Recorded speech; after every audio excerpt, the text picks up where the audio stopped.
All right, let us get started.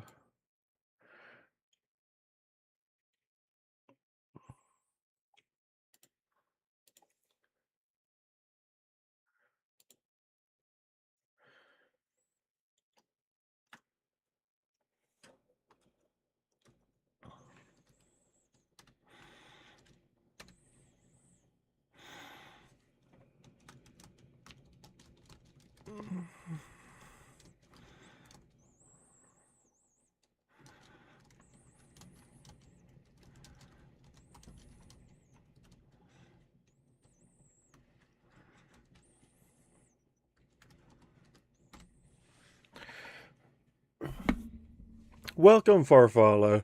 Welcome to the stream. Uh, well, y'all are lucky. You get not one, but 2 chapters this month. Mostly because I was planning on saving that last chapter I sent out for next month. But you know what? What the hey? Just set it up for the holiday. Might as well. No reading aloud? Well, that is yet to be determined, isn't it? We'll see how many people join in on your attempt to halt me from reading. Like, I could just even do it right now. I mean, I'm already set up with my tone of silence.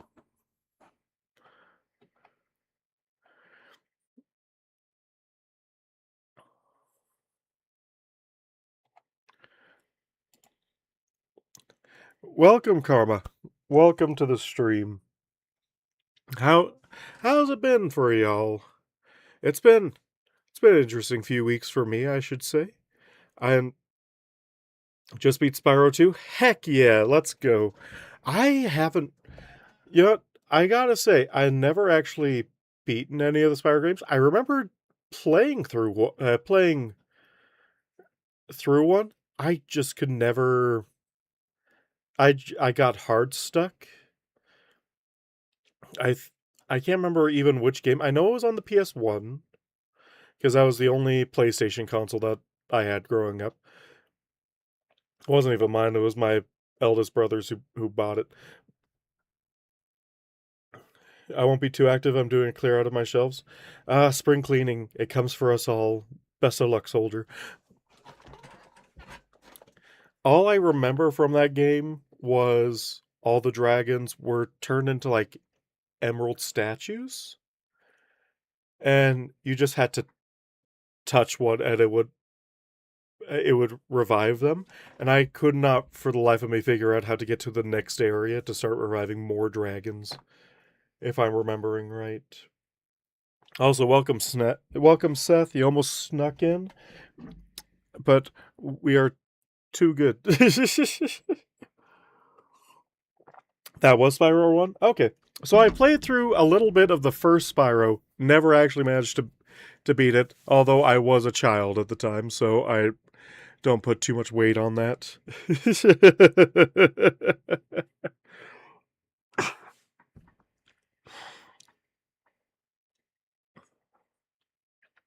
You needed to unlock more dragons? Yeah, I just couldn't figure out how to do that. I could not find more dragons to unlock, which is why that didn't happen.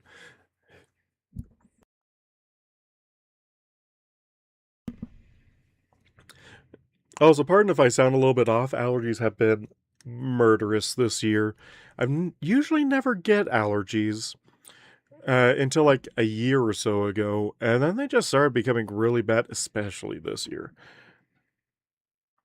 That's why I'm playing the Reignited trilogy. Nice. I should play more games. That's one of the weird things is I never really got into games as a kid. I blame being the youngest of 7, so never really getting a chance with the consoles until later on, but I never got hooked on them at a young age. And now it's difficult to get into them because I don't have that nostalgia of, oh, I can play games for fun. It's just like, okay, what else to do? I am a very boring person. I may act in real life. I am a very very boring person. You can tell by my hobbies, which are reading books, publishing books, and delving into Linux sometimes.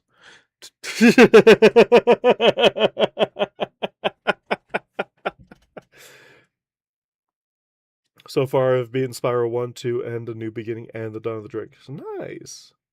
Just don't be allergic to things. Don't be allergic to things. Gosh. Every time you put gosh on it, I automatically read it as Valley Girl, and that will always be. We await your book for it. I always you. I don't think I've even shown my book for it on stream. I think I've shown it to V and comma,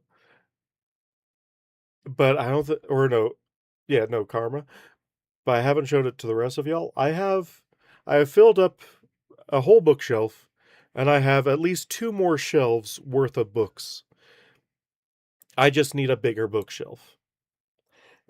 Honestly, with that was one of my main plans is if I ever do get around to finally building a house, one of the rooms it'll be like a kind of guest room, but the main purpose is going to be library.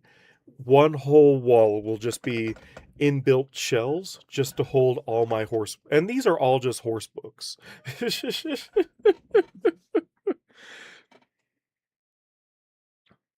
And I am currently in the middle of editing a manuscript right now.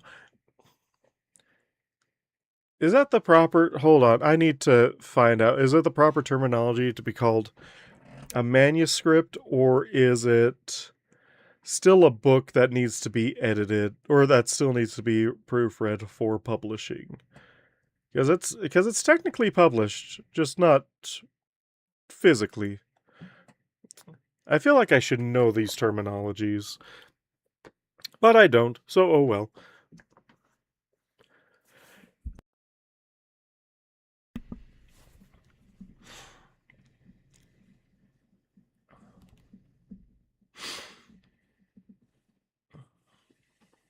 And so, what?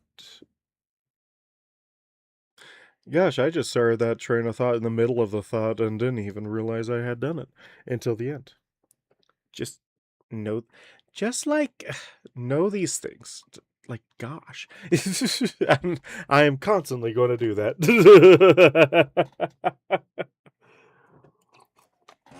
because I got reintroduced to the Valley Girl voice, and I'm just like, yeah, no, this fits so many people I know in life.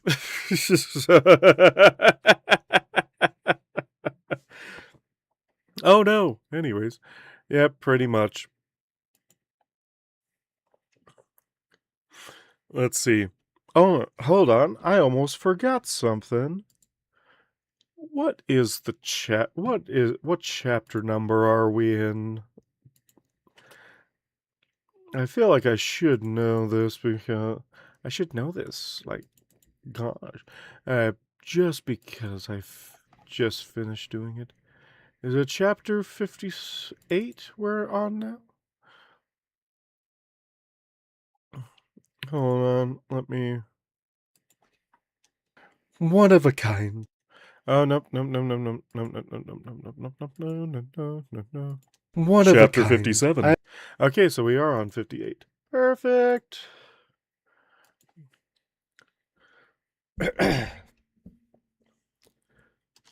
Chapter 58. With my compound eye. And don't try and save. Why would I ever want to save this to the cloud? Like, gosh. Oh, 59 with my compound eye.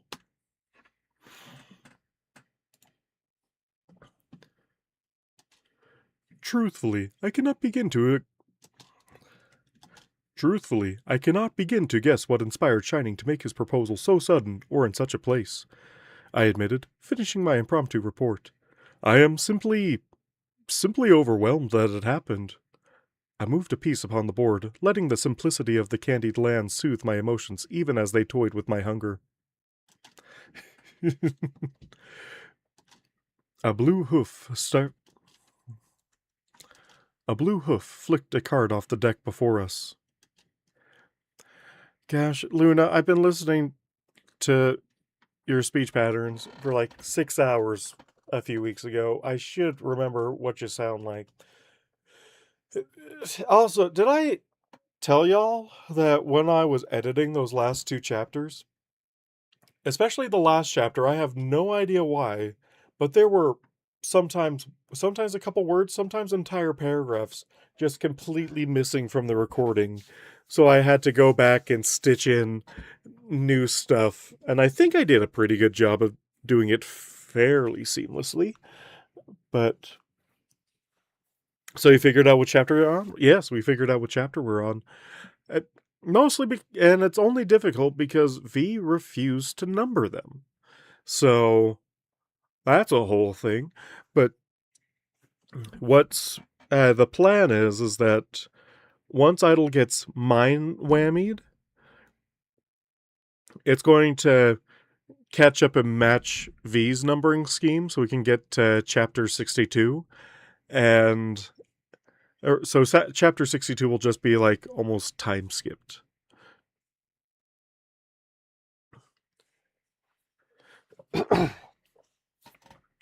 Not quite time skipped, and might confuse people, but kind of works with the numbering scheme.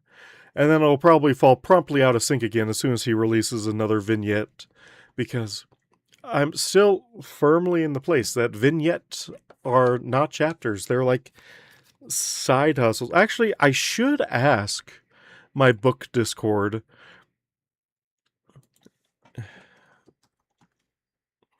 I should ask my book Discord whether or not vignettes count as chapters. Actually, I will send that right now. Hold on, because now I'm curious. What does the collective of these people that are super into horse words? A quick question to settle and to settle a debate.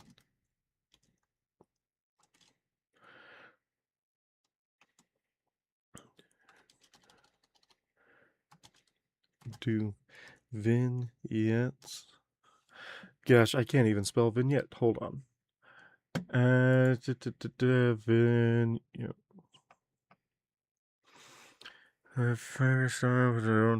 Vignette. Vignette.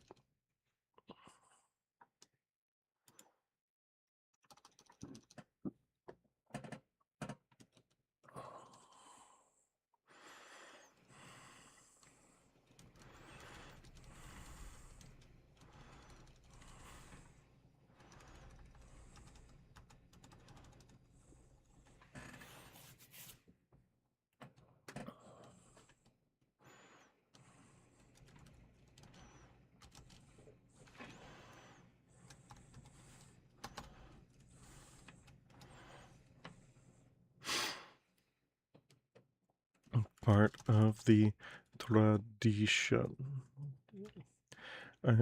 Counted as part of the regular chapter order, i.e.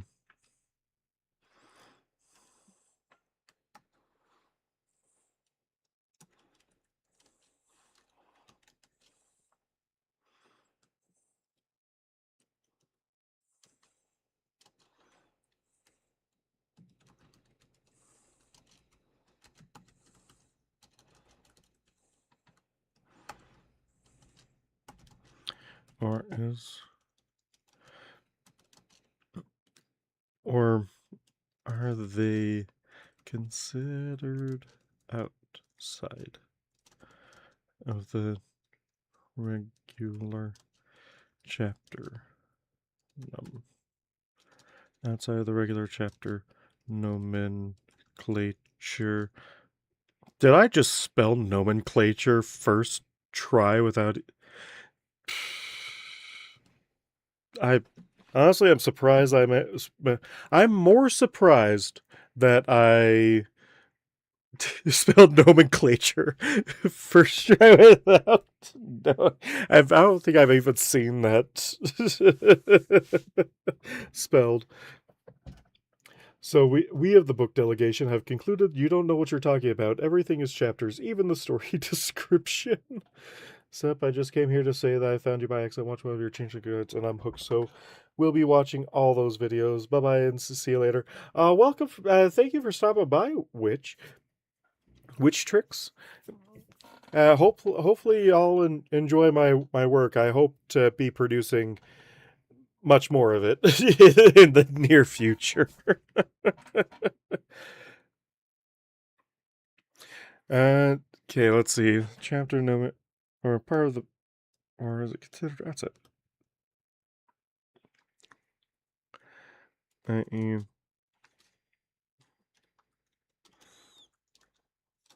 Chapter 14.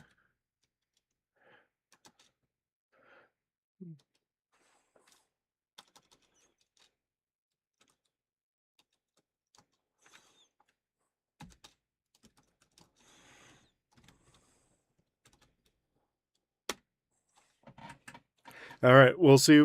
We'll see if anyone responds to to that. The book delegation will have its reward. A blue hoof flicked a card off the deck before us. Blue hoof. Oh, I already have that written down. Actually, I should.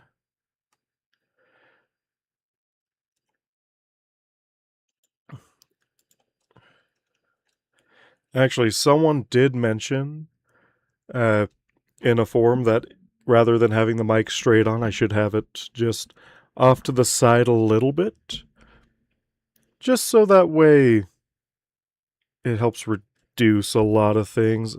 I'm not sure if that's correct, but I think I'll try it, at least for this chapter. If not, I'll re-record it.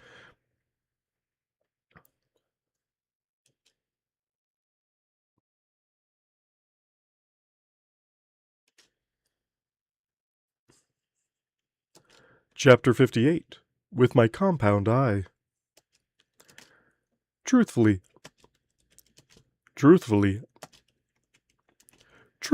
I cannot begin to guess what inspired Shining to make his proposal so sudden, or in such a place, I admitted, finishing my impromptu report.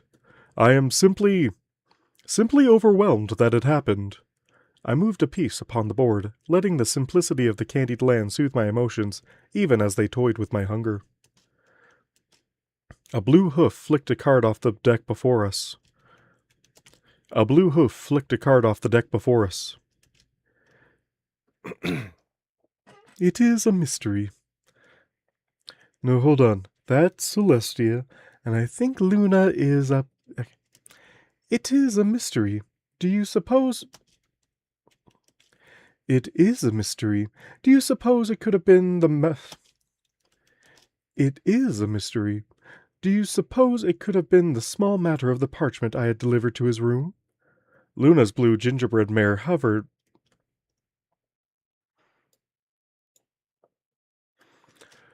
Luna's blue gingerbread mare moved to a green tile. Parchment, your majesty? The princess of the night booped my nose. I briefly went cross-eyed to stare at her hoof in consternation. Highness, idol, a small matter. I have been in talks with my sister about codifying the positions of the night guard and Canterlot, the day guard, the night guard, and some that fall between, with the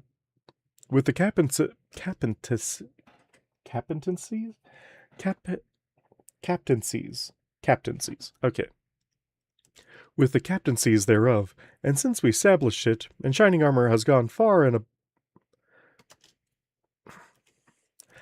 with captaincies thereof, and since we established that shining armor has gone far above and beyond in the pursuit of his duties, making him a captain of the Royal Guard is more than reasonable, especially given that once he made prince,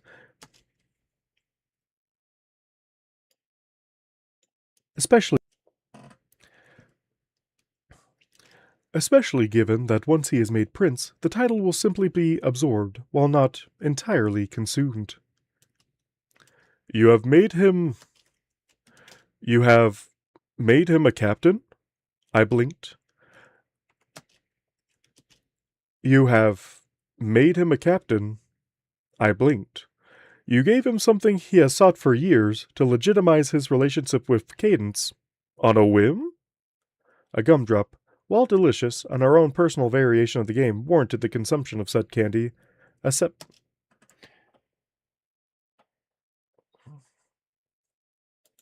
gumdrop.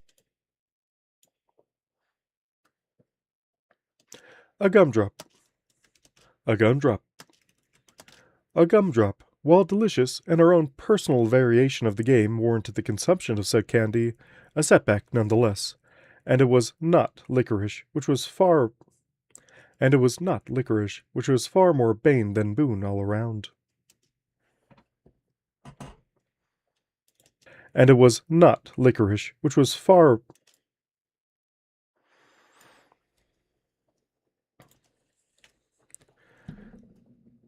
I want to hear from y'all. Does it sound better or worse that I'm speaking like this?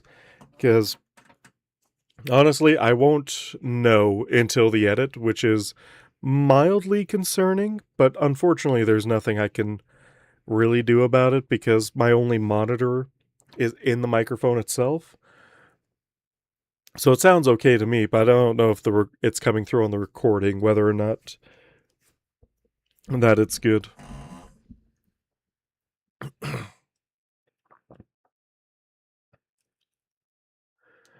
Celestia's need to not play favorites kept that game going far. Celestia's need to not play favorites kept that game going far too long for anyone's liking, and the truth is, he is deserving of it, has been in training for it for years, as you well know. As well you know. I hear you fine. Perfect. I like to hear that. That's perfecto.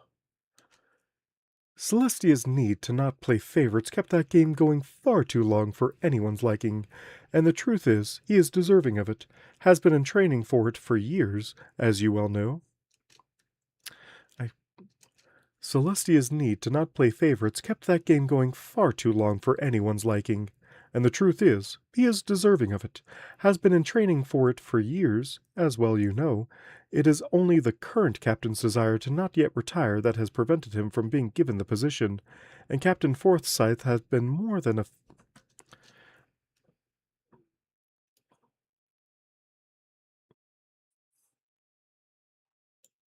And Captain Forsyth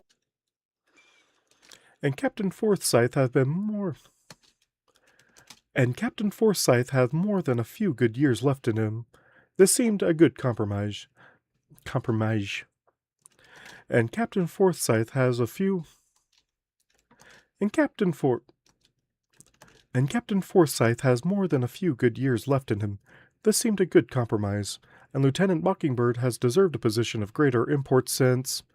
well, before my return, clearly. Thus, we double the available positions, plus a few extra. He, too, received a parchment.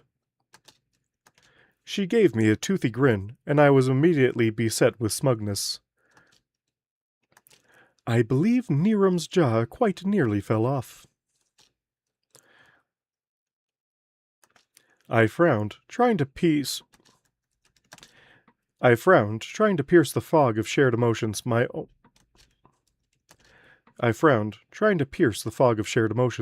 my own conflicted ones, and all the new information.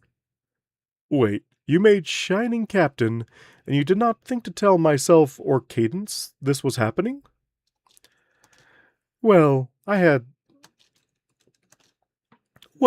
I had you to tease, and Cadence would have been heavily distracted by such tidings. I wanted her in... Well, I had you to tease, and Cadence would have been heavily distracted by such tidings. I wanted her to enjoy this as much as I. I narrowed my eyes to make the accusation more plain. I narrowed my eyes to make the accusation more plain. Instead, you distracted her long enough for shining to read your missive and be in an emotional state. Instead, you distracted her long enough for shining to read your missive and be in an emotional state. Completely unfazed, the princess simply rolled a wing. His dreams and hers often coincide on this specific point, and while romance was often part of the backdrop, location never truly mattered to either. Truthfully, I had hoped that he would be on his way to question my decision and receive my earlier explanation, and thus the two would meet upon one of the elevated walks upon the courtyard. Sadly, I fear I mistimed how long he would be paralyzed by shock, and now have adjusted the moon's trajectory this night for naught. Ooh, that's a long one. Needs more paywalls. 5.5 out of 10.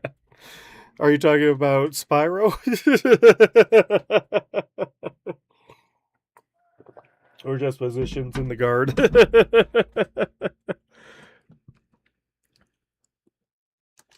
His dreams and hers often coincide on this specific point, and while romance was often part of the backdrop, location never truly mattered to either. Truthfully, I had hoped he would be on his way to question my decision and receive my earlier explanation, and thus the two would meet upon one of the elevated walks upon the courtyard. Sadly, I fear I mistimed how long he would be paralyzed by shock, and now have adjusted the moon's trajectory this night for naught. Bah, let the astronomers wonder.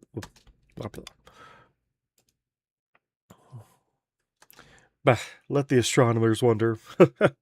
Sugar cubes.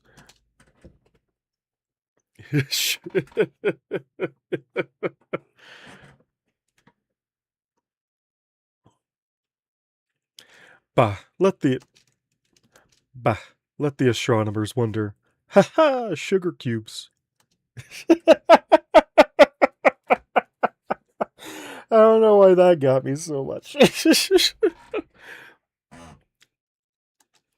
Your Highness has taken it upon herself to read too many of those Naponese graphic novels.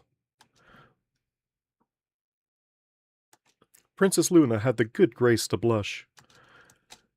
The entertainments available have changed since much since my day, and it is my duty as princess to get up to speed on all that I have missed. I confess I may have determined some forms I am inordinately... I confess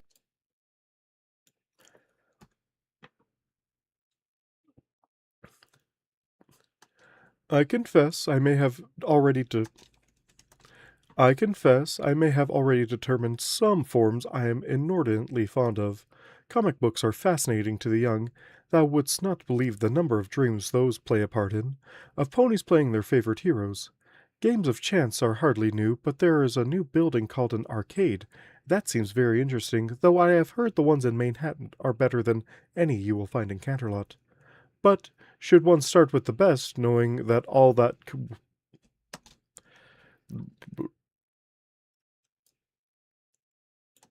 But...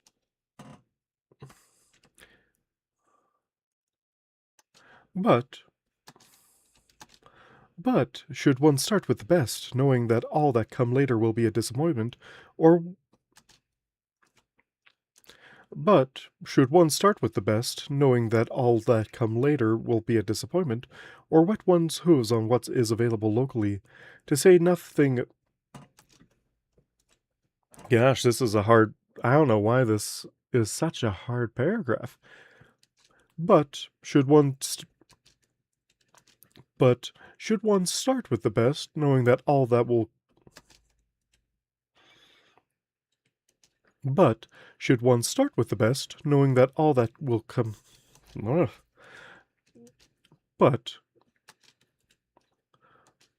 But should one start with the best, knowing that all that come later will be a disappointment, or wet one's hooves on what is available locally, to say nothing of all the other new to say nothing of all the other new delights, to say to say nothing of all the other new delights. Oh gosh, why am I tripping so hard? To say nothing of all the To say nothing of all the other new delights in the modern era has to offer, even if some of it is not to our taste. Some of what is now called music we cannot simply abide, and yet it is popular.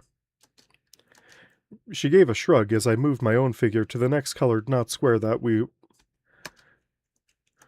She gave a shrug as I moved my own figure to the next colored knot square that was called a square. Still, I like more than I dislike. Would you not agree that...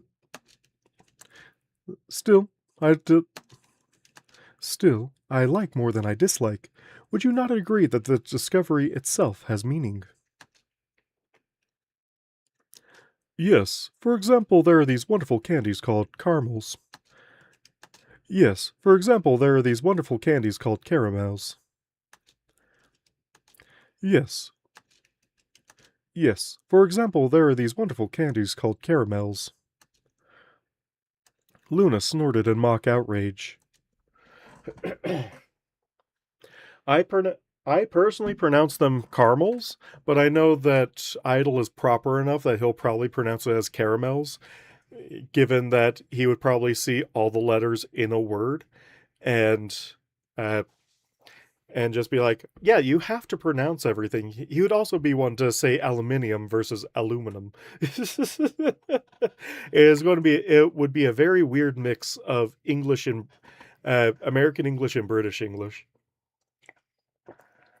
Which, fun fact, I didn't realize that a lot of the times, like from a technical standpoint, a lot of the times when I'm speaking, I tend to use a mix of both British English and American English, just kind of melded together.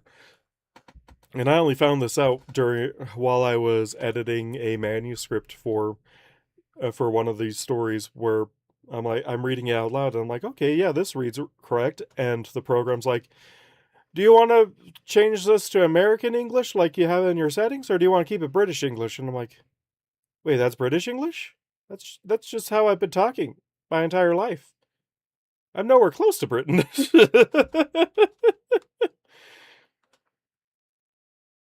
Idle grew up in a cave. What's he know about being proper?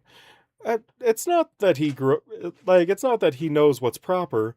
It's that when introduced to high society like Canterlot, he's trying to blend in as much as he comfortably can.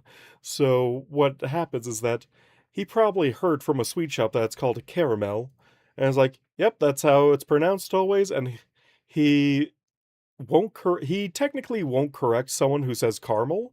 He gets that they're probably talking about the same sweet, but maybe it's just an accent that denotes a different pronunciation.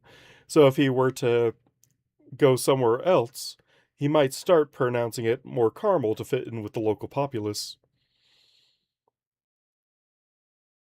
He lives under a rock, or inside one now.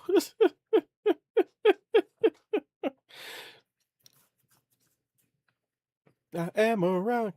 I am an island. Honestly, I believe that Idle. I mean, it's still stated that Idle, at least before the 10-year time skip, had a slight Saddle Arabian accent that he didn't realize that he picked up from the traveling caravan. So I think that now he has a Canterlonian accent, maybe with just a hint of Saddle Arabian here or there, but mostly Canterlonian. But if he were to live somewhere, say, Ponyville, or in the more outskirts cities where or in a place that pronounces it as caramel, he might slowly change his pronunciation to caramel as well, just so he didn't stick out like a sore thumb. At least not any more than he already does. Idol of Arabia when? Well, that's for V to decide, or one of you lovely contestants to write Idol in Saddle Arabia. Ooh, maybe a new, or maybe a new spin off. We haven't had one of those in a while. Of just Idol meeting back up with his old caravan mates. And in such a way that.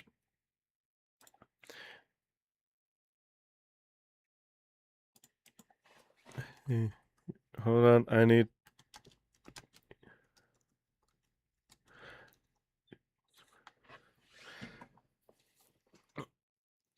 Not writing nothing.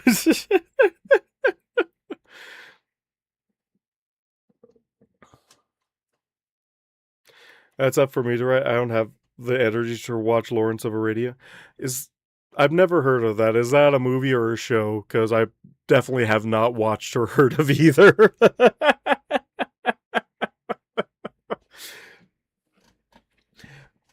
But I definitely would love to see like a side story of him, or maybe just like a one-off scene where he bumps into his old caravan, and so he's has to be kind of torn between maintaining the facade that he does not know these ponies, but also wants to thank them uh, for helping him out when he knew the least about himself.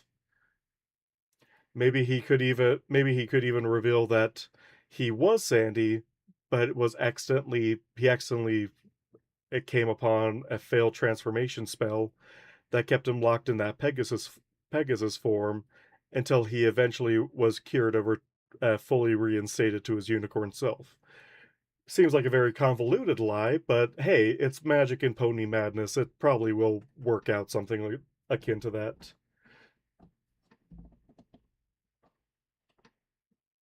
It's a 60s epic about a main character in the British Army in Ottoman territory in World War One. Interesting. Interesting. Well, if I ever get back to watching movies, I might have to look it up.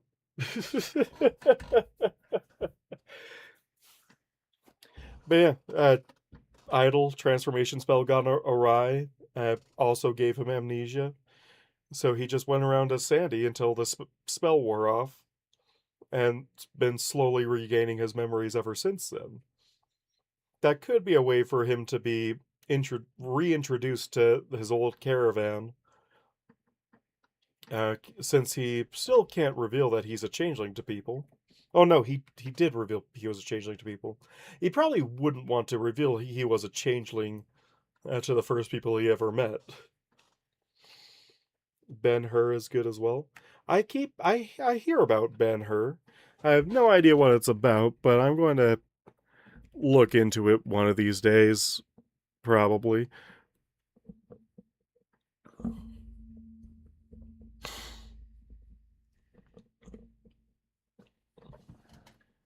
Let's see. I might even have Ben Hur on Netflix. Let me look it up. Probably not, but you never know.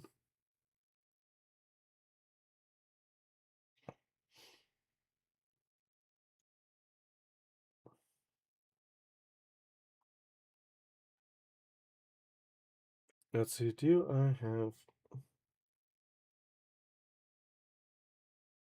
No, I do not have Ben Hur. Oh well.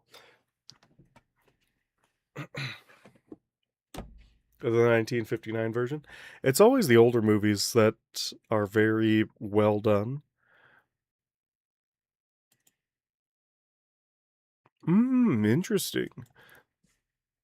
But yeah, with I feel like the golden age of movies are honestly late 90s, early 2000s. I honestly believe that that's the epitome of fantastic movies because yeah, that is CGI exists, but it's not good enough to replace uh, the old practical filmmaking yet. So they combine it in such unique ways that elevates both mediums. And that's honestly what I wish more movies did was combine practical and special effects in such a way that it just makes everything better. I believe Corridor Crew did a video on this ages and ages and ages ago of practical versus special, and it was, gosh, I want to say it was this one scene out of a movie. I can't remember what the movie was called, and I'm going to be beating myself up for it for an hour because it's on the tip of my brain. But basically, they did a okay practical guy, which was Adam Savage, gets to make the prop knife, and all the acting has to be done. And whatever time he has, that's all special effects. That's all the CGI artists. That's all they have to do that scene from scratch. And it was really cool because while uh, while the knife was great, the practical effect was fantastic, and like the actual blood on well, not actual blood, but like the fake blood being splashed around, making incidental droplets on everyone, made for a nice realistic reaction. It when they did the CGI, it couldn't compare, but when they combined the two methodologies, it actually made it better. So that's why I love directors that go for that. I don't want to go full practical. I mean, because like there's some things that CGI is good at, but I just wish it wasn't all CGI. Like how much more lame would that scene from Inception with the turning hallway? How much more lame would that have been if that was just all faked? It would have looked so fake if they didn't actually spin the hallway around them. Anyways, enough about me not being a movie buff. Just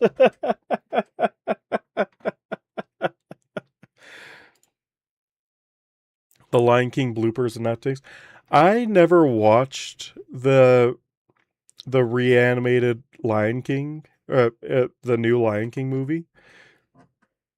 I actually no, I have not seen any of the remakes of old Disney properties because the animated ones were so good.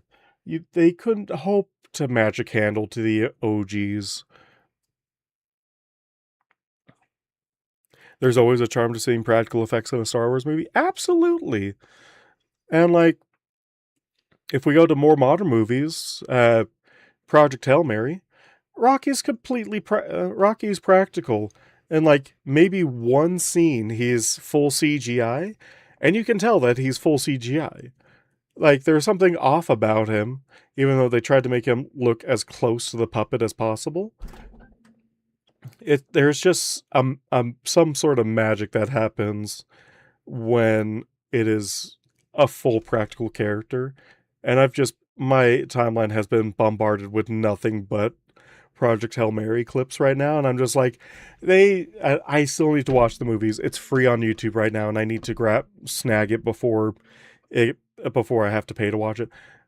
It's such a good book. I love the book so much. I heard there's some issues with the movies where it deviates a little bit, which makes some people confused on it and whatnot. Fine, no movie's perfect, but I heard it was like one of the best. Um, uh, it it it's another great adaptation of a great work.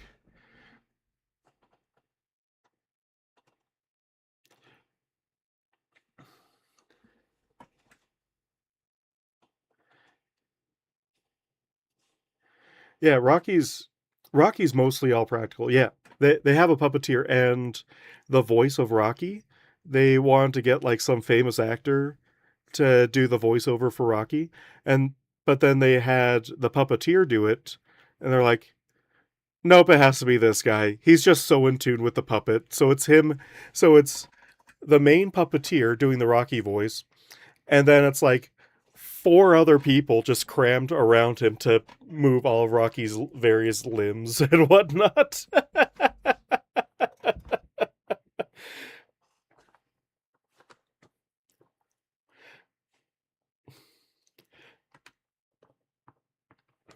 It's a good movie, like a really good movie. I know. I've heard it's a great movie, and I need to watch it. It's so good. The bloopers outtakes was from the OG Lion King with the characters flipping lines and such. I miss when animated movies do that. Pixar was famous for doing that. Now they don't do it anymore. And it's kind of lost some of the magic because you could believe that these were actors on sets even though they were toys or or whatnot.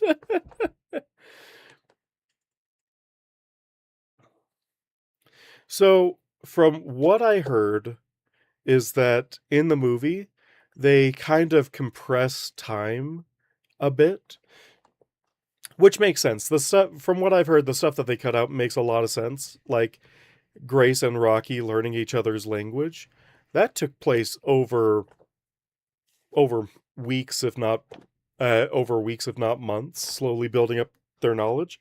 Whereas in the movie, it just kind of shows that Rocky, like, already just kind of figured out English from the get go. It's a bit from that's and this is from only what I've heard, not what I've seen because I haven't seen the movie yet.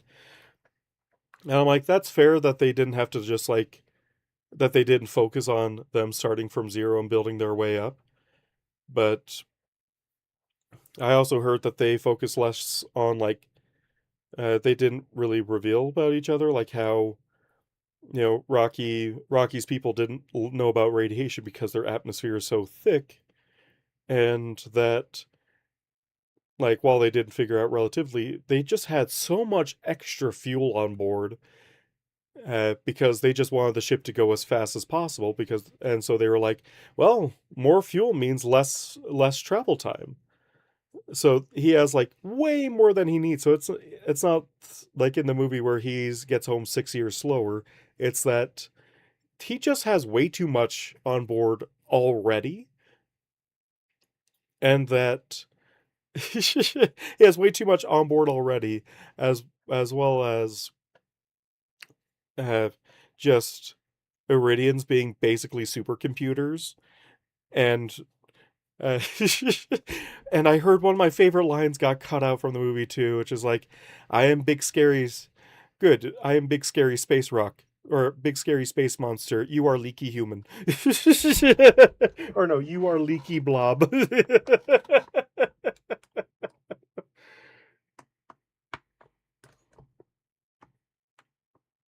What they did was somewhat of a Rocky training montage with Ryan piecing bits together. Ah, fair enough.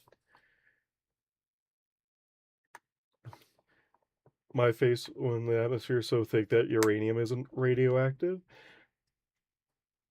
Well, I mean, they also just in the book they describe Rocky as the best engineer in the universe from 1960.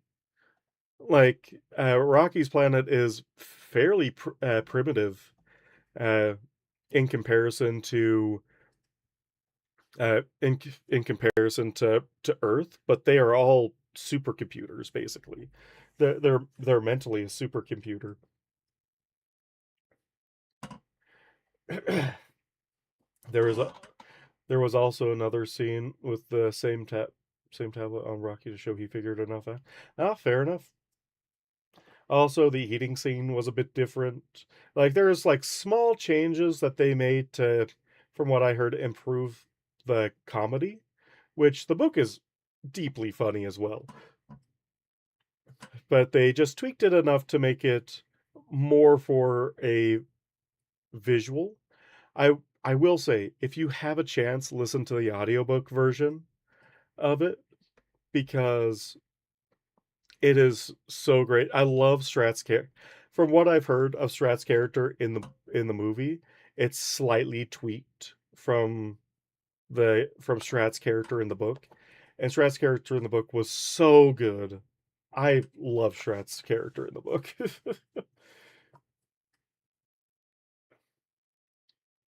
They're the finest punch cards machine you could possibly find. Or are they vacuum tube computers? They They are uh they are supercomputer, and like in fact in the book there are often times when Rocky is just like, human stupid, Rock is smart, let Rock handle all calculations. Also, when Rocky saves Grace, it's immediately followed by another scene where Grace saves Rocky, and it's kind of like they save each other rather than Rocky does all the heavy lifting. Maybe magnetic reel, 8-track, some cutting edge stuff, yo. They don't know about radiation. How could they figure out magnetic tape?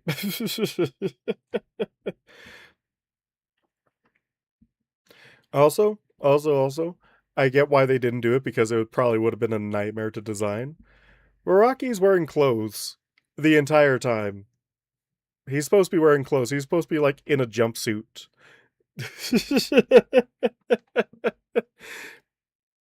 And when they're having like when they're having their we save the universe party, he's wearing like basically a tuxedo. It's fantastic. I honestly have no idea what movie you're talking about. If you haven't, I'm so sorry if I spoiled a lot of things for you. It's a movie called Project Hail Mary. I highly recommend it. If you enjoy sci-fi, it's honestly one of the best sci-fi books I ever read. I have no idea if that translates into the best sci-fi movie y'all ever watch. I wish we could have seen him in coveralls. Five-legged rock uh, bodysuit would have been hilarious. It would have been, and it would have been perfectly fine. They, it's not like they're not cave rocks. They somehow have textiles, I guess. But it's like they describe it as the textiles are there to like protect their coverings while they're working around the different parts of the ship. Whereas when they're doing a celebration, the outfit is made to just sound better. Have like be able to have like harmonic resonances that are probably very good for an iridium.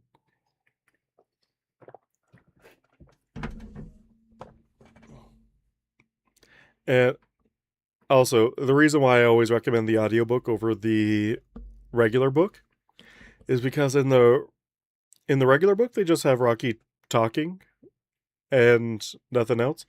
Whereas in the audiobook they constantly have behind the the voiceover, they have the do do do do do do. They have like him playing his notes, so you constantly know that he's speaking an alien language in the background.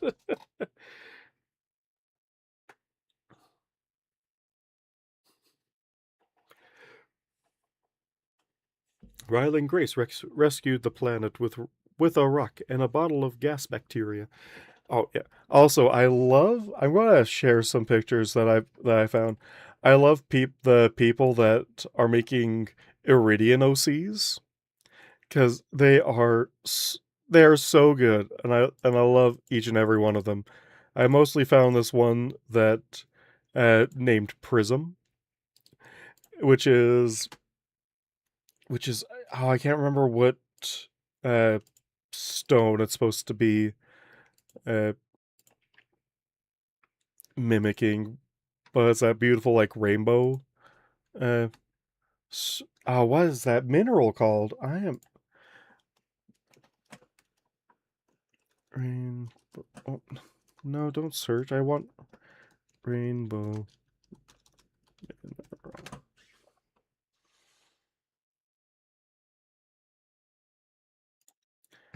Um, come on. No, that's not any of them. Okay, that looks not rainbow pyrite. Oh gosh, what is it? It's not bauxite, is it? That doesn't sound right. Anyway, I'll look that up later because they are all so fantastic. I posted in the Discord. I could nerd out with Project Hail Mary for hours because it's one of my favorite sci-fi stories. Oh no, I made that big.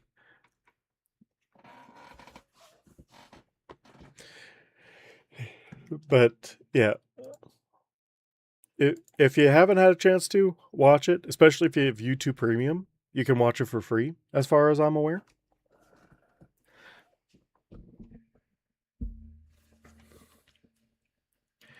Uh, yes. Anyway, I'll probably get back to this.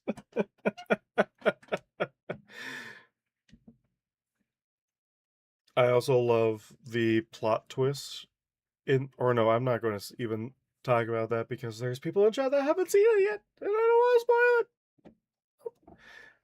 I mean, not spoil it any more than I already have. I'm sorry about that. Oh, speaking of science, I finished watching Doctor Stone. I heard that's a good anime.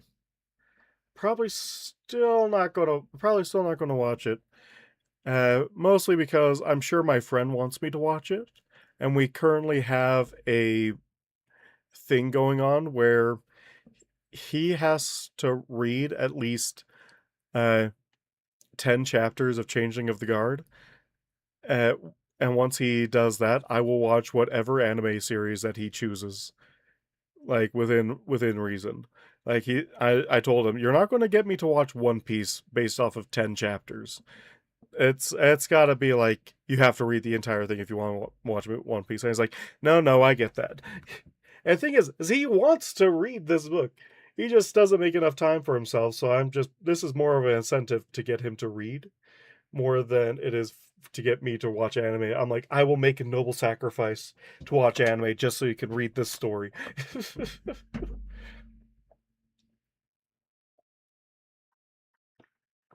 It's very good for the most part, uses real science. Ooh, nice. I love when science stories use actual science to explain things,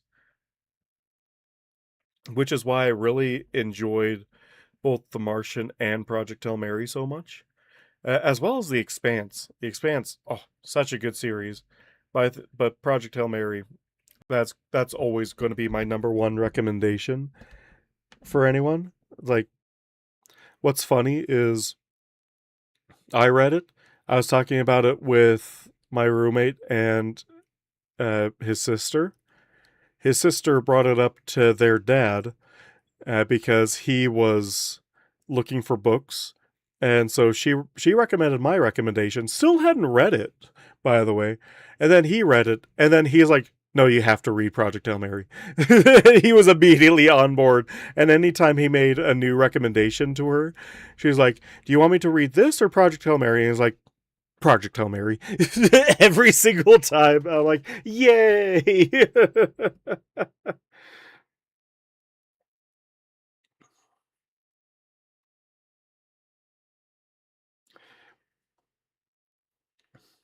Incentives to read come from the least likely places sometimes. I read 200 pages of a book last night because the alternative was sit in silence on watch, and it was really good. Oh, nice. Yeah, boredom really does make you want to read more than rather just sit in boredom. Yeah, you have clothes to clear now. Oh, that's rough. Clothes are surprisingly heavy. I heard all that reading. You know that's not allowed off to the gulag with you.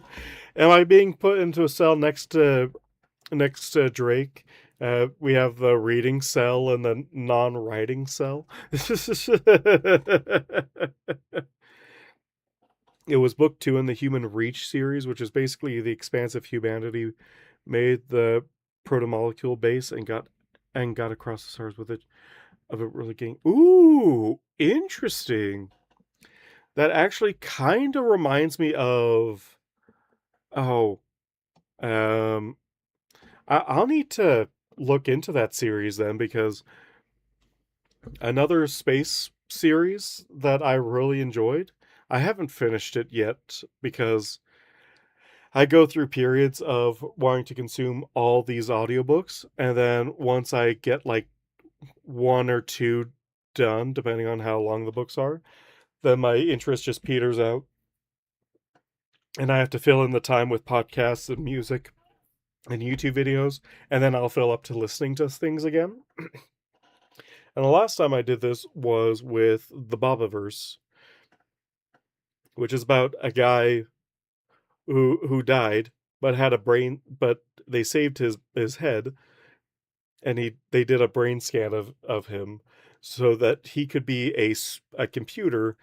He could be put into a space probe and explore the galaxy, pretty much. And his whole purpose is to build more of himself to explore more of the galaxy. And so, uh, by this point, humanity is completely screwed. They're basically at war, and if not completely killed each other off. And so, uh, space belongs to Bob, and that's why the first book is probably called uh, "We Are Legion, We Are Bob."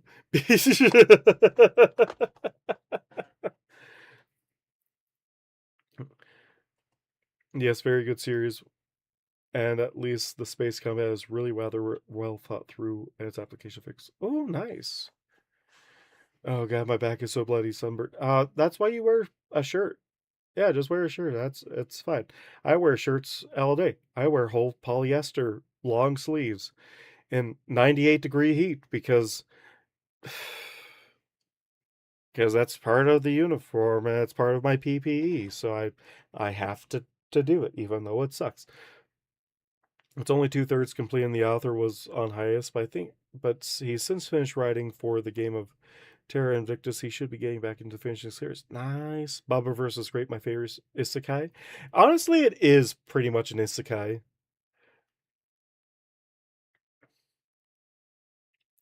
Legion, also known as a pain in my ass. Bob is a Roman. Bob. Uh, Bob's great.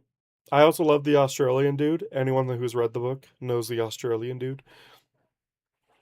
I kind of fell off the series, or it started petering out. My interest started petering out once. One, I didn't have enough credits to buy the rest of the series, but also uh when when OG Bob went native, and speaking in loose terms because anyone that reads it knows what I'm talking about, probably. Shirts are overrated, just never go outside. Also, welcome, Warlord. I got hit by a truck and was reincarnated into a von Neumann probe. Honestly, you're not wrong. You're not. Bobaverse is absolutely an isekai. I read the first 3 books and was content with that. Honestly, that is such a mood because that's kind of what happened to me too. Totally clueless. No worries. We'll get back to horse words soon. Soon, Seth. I just love sci-fi series so much, especially if it's a hard sci-fi series like The Expanse. The Expanse, Project Hail Mary, somewhat the Bobaverse. Although with Bobaverse, the science seems to speed up so rapidly it seems magical. But first, more space words, probably. You're not wrong. I mean, I've always been a space nerd even since I was a kid. If I had 2 interests as a kid, it was always space, and for whatever reason, the Titanic. I was just absolutely fascinated with that ship. But now space. I should watch Battlestar Galactica. I miss it. It was really good. I'll have to look into it. I also need to uh, watch Stargate. Uh, I need to rewatch The Last Starfighter because I remember really enjoying that movie. Idle on a Starship. If he was born into a spacefaring civilization that was already on a starship, he would be fine. If it was equestrian idol suddenly on a ship in the middle of space, he would absolutely hate it with everything he knows because it's like he does not trust it at all. He hates being up that high. All I know about Battlestar Galactica is that Red versus Blue talked about it a lot. I have The Last Starfighter. Yeah, The Last Starfighter is great. Honestly, The Last Starfighter, uh, what it is, I heard like the background from it, and it was they used technology that they were showing off to George Lucas because they're like, "Hey, we could do Star Wars with this CGI models. Here's what it looks like." And he's like, "No, that's not Star Wars. It's not nearly dirty enough." And so he went practical for the rest of the series, and he's like, and they're in the studio's like, you know what? Fine, we're going to make our own movie with blackjack, and that's where The Last Starfighter came from.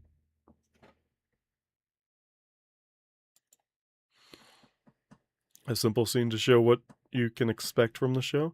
I'll have to check it out. Check it out. Idle in the Changeling Space Program.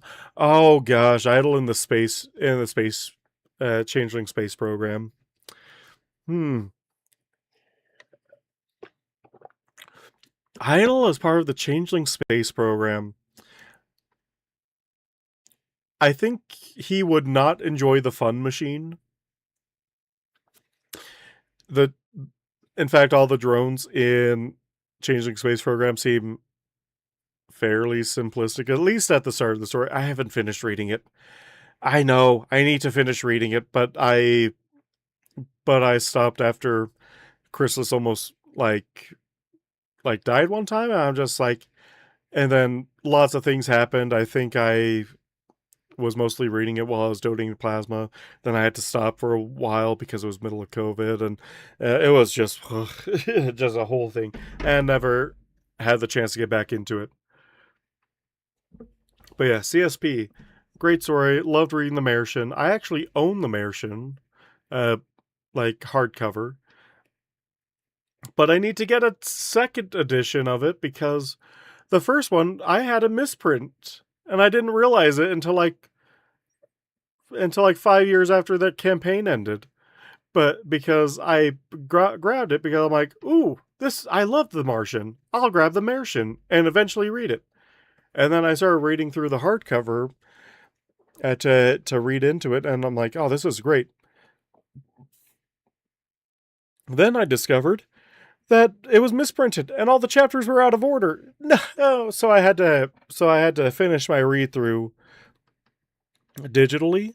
I still have the OG covers; they're great. Uh, but then I also placed an order for the. They're doing a reprinting of it to celebrate Changeling Space Program coming out. So I snagged that one as well. Cross the Rubicon Chronicles. I That doesn't sound like a horse word book. 'Cause I only specialize in horse words now. YouTube did it again. My chats will be here. Okay, welcome King Buggle. Welcome to the stream, even if we cannot see you. One of these days I might have to make it so that we can see both chats at the same time. I have no idea how that would work though. It's on Fimfic. Okay, I'll probably add it to my to be read list, which is several hundred books long, but we won't talk about that. It is actually a horse story.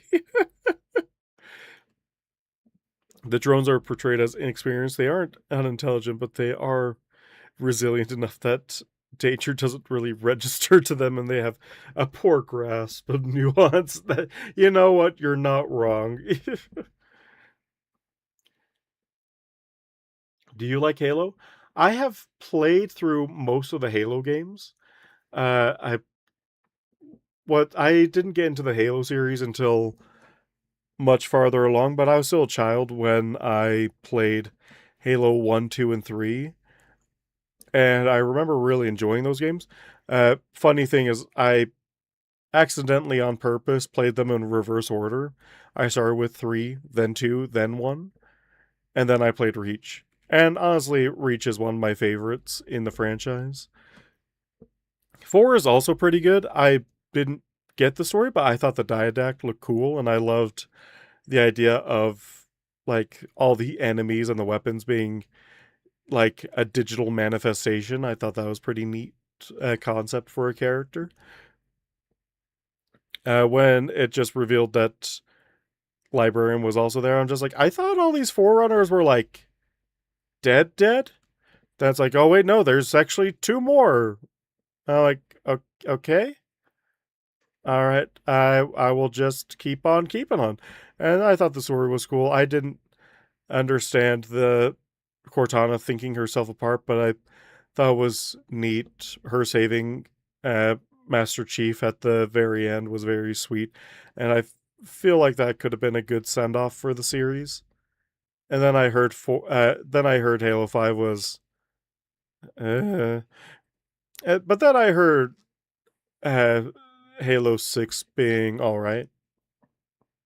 At least one of the people that I watch, he said that's one of his favorite games to play. I love the subtle relationship between Cherry and Chrysalis. It's fun. It's very fun. 4 was my first Halo. Halo 4 is a banger. Halo 4 is a banger. I'd say my personal favorites go Reach, then 4, and then the OG trilogy. I didn't play ODST. Again, I was a child and I couldn't really get into video games as a child, so I didn't really get into the stories that much.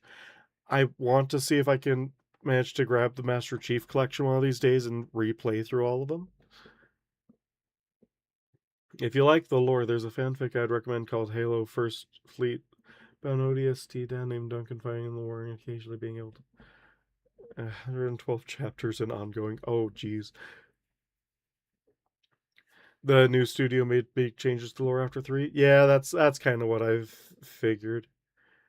Reach then ODST for me. Automag carries the game even though it's already plenty great. Nice. But the Infinite shouldn't have been beaten so quickly. Honestly, I have no idea how Halo Infinite story goes. Uh, I was immediately not interested in it because I heard that there's not really a campaign, it's just multiplayer only, and I'm like, I would prefer multiplayer. I only played these games single player, so I would continue only liking these games if they were single player. Like one of the games I did actually super get into, which was Titanfall 2. Great, never touched the multiplayer, but the single player was so fantastic.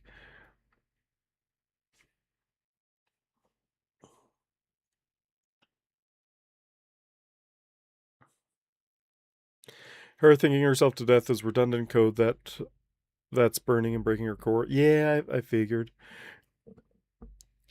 Read the story. It's a really good. I remember reading one ages ago. I think it was called. It was a Halo one called Guardian. Uh, or no, that was like the third one in the series, where I think a Mark IV Spartan crash landed to Equestria, and it was one of those typical human Equestria doesn't really know what's going on, pretends that he can't leave his armor without assistance, so that he has an excuse to leave it on constantly. Uh, eventually, stuff happens. Gets in a relationship with Luna. Uh, gets magic cancer or something like that, and he'll die within a certain time frame. Uh, doesn't tell Luna about this at all. Very poor at communication. This guy like screws off to like outside of the magic range of Equus uh, to burn out the magic cancer. Gets back, uh, Everything's different. I think Discord or some another entity has basically taken over the planet and has trapped Luna and Celestia in like a simulation or something that he gets added into, and then the author stopped updating the story. It was really intriguing. Actually, one of my characters actually made it into that story, which it was really fun.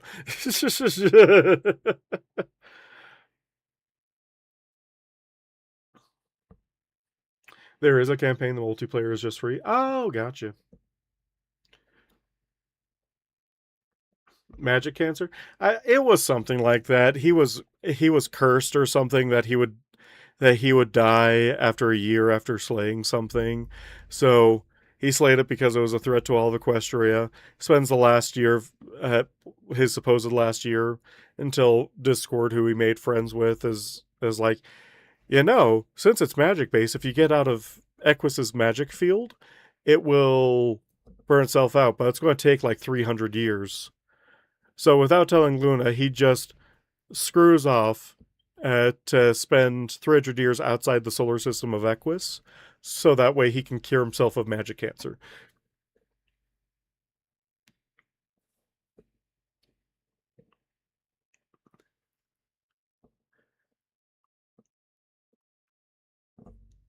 It's a ways in, but the battle for New Alexandria is horrifying, and how the Helljumpers see their conclusion of that fight. Interesting. I need to read more stuff. I've actually got into ponies with the human in Equestria, or mostly the displaced genre in when that was popular, way back. Uh, then it was humans in Equestria. Then it was humans turned ponies, and now it's just kind of OG characters, which are very fun. There is still one. There's still one series that is human turned pony, and it's called Victorious, and it's about this guy who first chapter runs into uh, Lauren Faust, or equivalent, uh, who turns out to be an alicorn that was, uh, Celestia Luna's mother, gets banished to the human realm for doing something that's not really too clear. Uh, Uh, they are they were both at a bar drinking in their sorrows because he just buried the last of his family. She's just kind of a dour personality entirely. They go back to his place. They bang. He makes a deal with her. He gets turned into an alicorn and gets sent to Equestria to try and make Princess Celestia and Luna strong enough to basically break the barrier in between worlds and rescue their mother. It's a very weird opening. The rest of the story gets somewhat more stranger than that because he becomes basically uh, the main antagonist throughout the entire series, even though his intentions is to help. But his shattered existence causes issues for literally everyone around him. Gets banished to the moon, makes friends with Luna. Uh, he's banished to the moon, but he gets to come back every so often so that Celestia can, try and kill him. She never succeeds. It's still being written. It's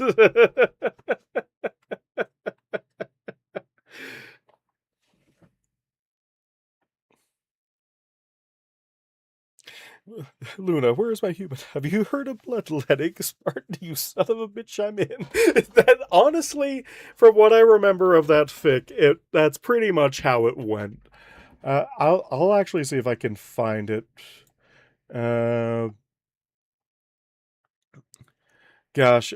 okay. Thank goodness I made a story shelf that is just full of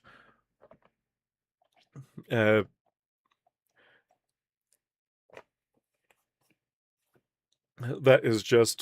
every single fic that I've ever looked at, so that way I can always find something.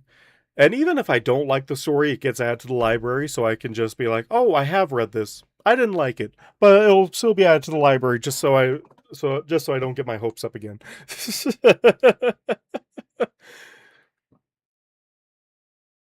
Live stream and boom.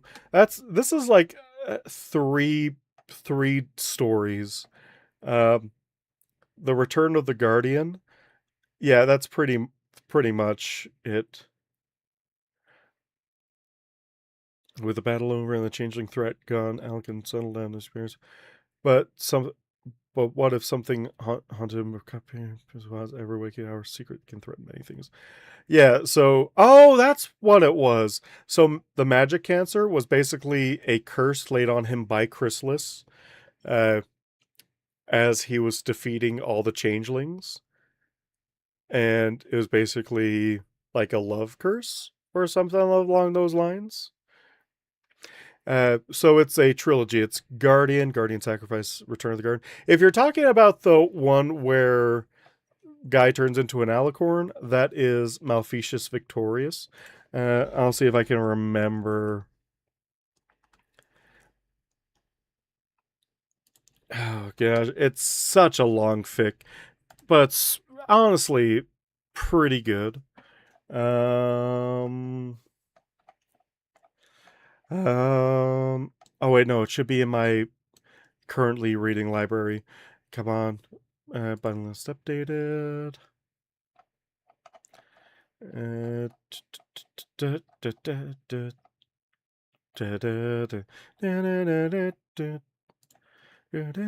I need to get back into reading all these fics. Here we go. Age of the Crusades. Copy link. And I will also be putting this. There we go. Very, very interesting fic. I only found it because an artist that I follow did the cover art, and I'm like, all right, fine. I'll see what happens. Last time it was updated was 3 years ago, but honestly, this book updates super slowly. Like if you look at it, the chapter before the last chapter was in 2020, and the next one was 23. So it's a very slowly updating series, but it's still updating, so don't worry about it.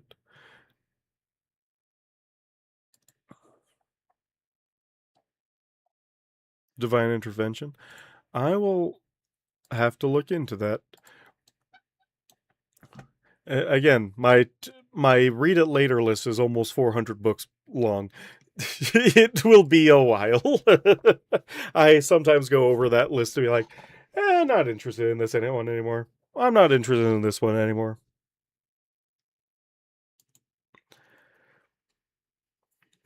The author hasn't been on since February 2025. Fair? Fair's fair. No, I saw that you posted Divine Intervention. King Buggo.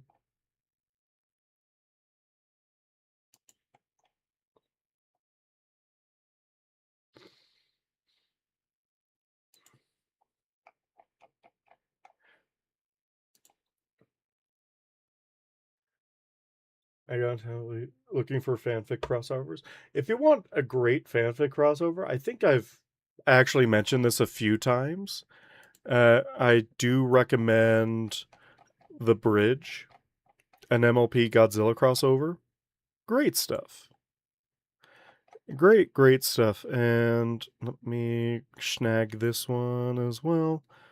Copy link and paste. All this is in the live stream related chat.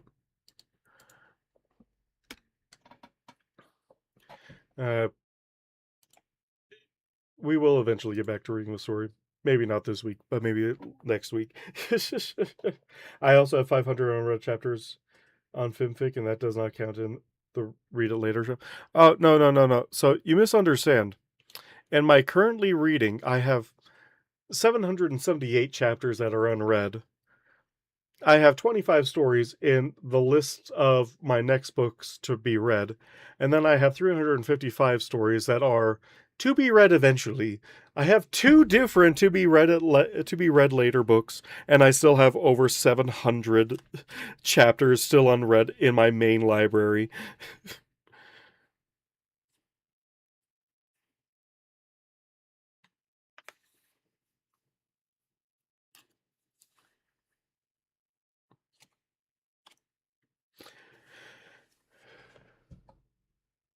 They're NCIS MLP crossovers. They never last long, but they exist.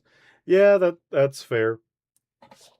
I don't go too much for the crossover fix anymore because they tend to deviate too much, and so the characters don't really feel like themselves. They feel almost flanderized, which is also another reason why I never got into any of the Harry Potter crossovers either.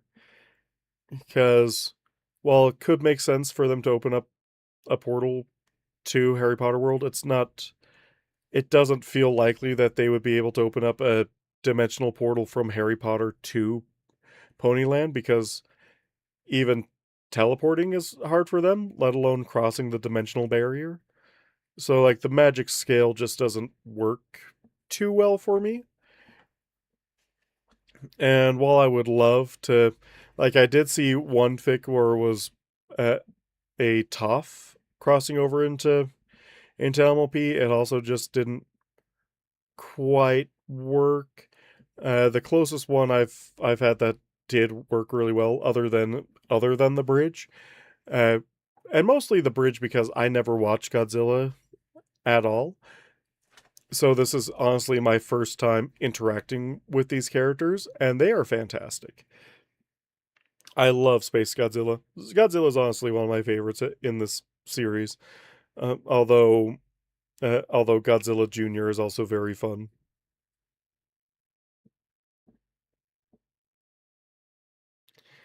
In If Wishes Were Ponies, the portal was naturally occurring. And I mean, fair enough. It's just, it feels like the magic systems don't really complement each other uh, in uh, in Ponies versus Harry Potter. Now, there was this one abandoned fic by Carapace of crossing over Harry Potter and Percy Jackson. And that honestly worked really well because it turns out wizards in Harry Potter are just children of Hecate. And I'm like, okay, this makes lots of sense. And since they are and since they are not Western wizards, they're Eastern wizards. They're more likely to they use uh, focusing items like staffs or wands. Space Godzilla. It looks like Godzilla, but it's not. And in the fic, they changed his name from Space Godzilla to Zanilla, and him being uh, him being Godzilla's uh, uh, and him being Gojo's oldest brother is brought up quite a bit, and it's a very fun time. Also, very tragic in a way because you find out why Zanilla did all that he did. And it's very heartbreaking, very good read. I honestly highly recommend you read it. I know it's a long fic, but I do recommend it.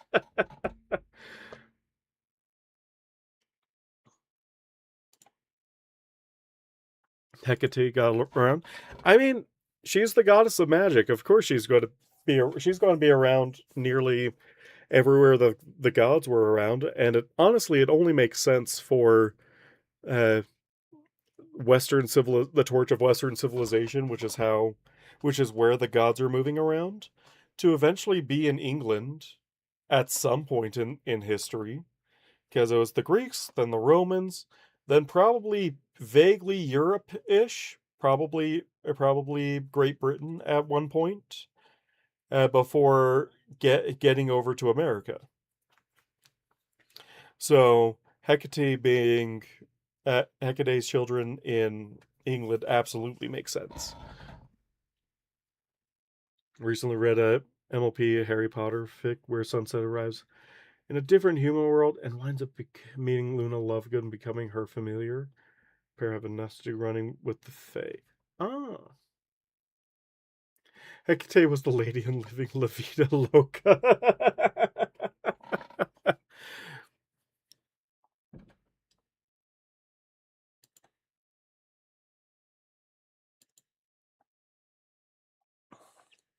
Yeah, I think you've recommended Witch of the Everfree.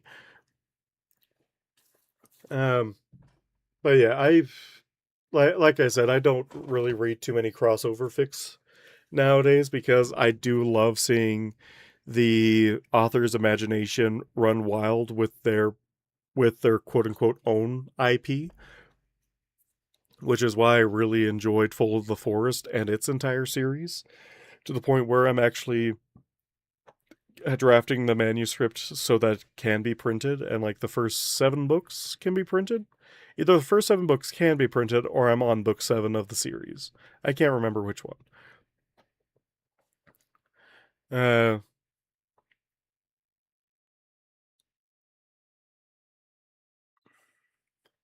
I think crossover fix might be better off using concept than actual characters. Honestly, I feel like that could be the case. Um, because like actual characters, you're always going to run into the issue with, well, that's not how that character acts, and no matter how much an author can slap on an alternative universe tag, it's still going to kind of feel uncanny valley to a certain point. Like the only ones that make sense that you can just carry them from place to place are like the magic system themselves, like the gods, like the each of the pantheons, they have their own unique magic style popularized by Rick Riordan. I always pronounce it Riordan, but I've heard people say Riordan. I don't know. Names are just always going to be weird. Supernatural and Scooby Doo crossover. I heard that was fantastic. I also saw the theory that Supernatural crossing over with Scooby Doo is what brought the Supernatural to the Scooby Doo universe. It kind of like broke down the floodgates, which I loved, which I really enjoyed that concept. And I also love how they kind of played around with the cartoony aspects. Felt like one of those Saturday morning cartoon crossovers that we would watch as a kid, like Jimmy Neutron and Fairly Odd Parents Power Hour or whatever that was called. Fun stuff. One of the issues with crossovers and why many don't run long is once you get past what if Winchesters meet Dan and Phantom, you don't really have a story. Yeah, that honestly is so true. You kind of have to have a reason for the characters to keep on interacting.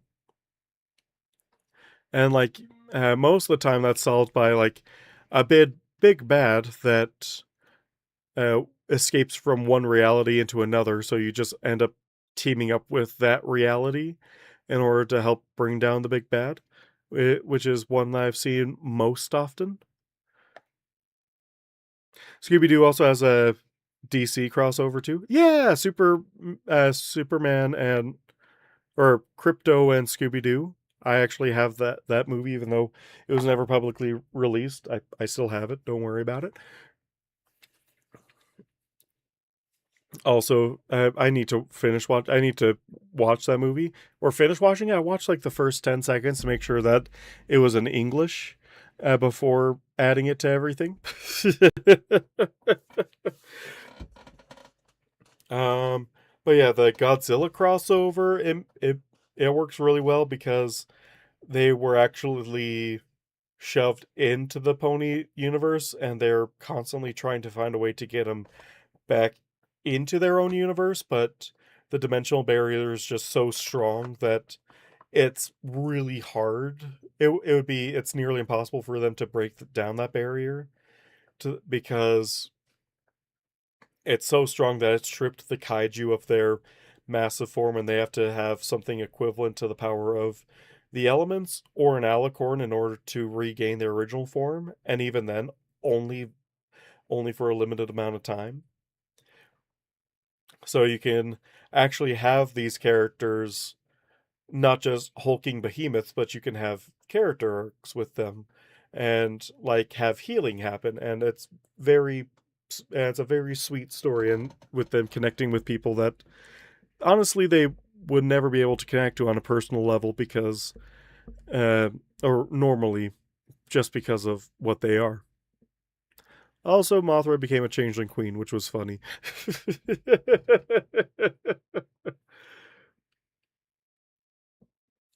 I remember the Scooby Doo episodes where Each episode, the gang always met a different famous group. Honestly, also very funny. John Cena crossover. I've seen clips of that, and it's just great. The Globetrotters, Three Stooges. Yep, true. Also, Batman goes to Velma when he needs a second detective in the comics. Fair. Very fair. I mean, Batman may be the world's greatest. Like, Batman crossover with Sherlock Holmes. That was a great crossover. And it's like, how did you know my name? That one was easy. You're the world's greatest detective. As he's being sent back to the future. It's great. Chris Overstreet did a story where the classic Decepticons become MLP creatures landing during the Nightmare Moon incident. Found hilarious, but he clearly struggled to give them stuff to do. Fair. It's that.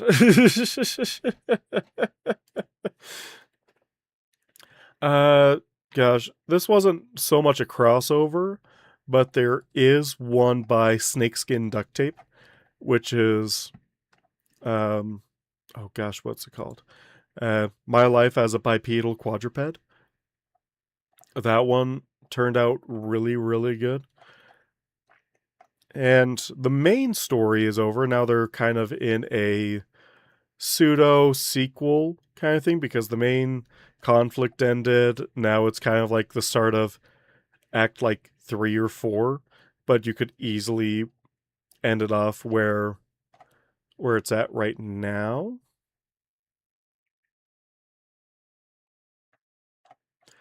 Establishment. Okay, there's Snakeskin Duct Tape.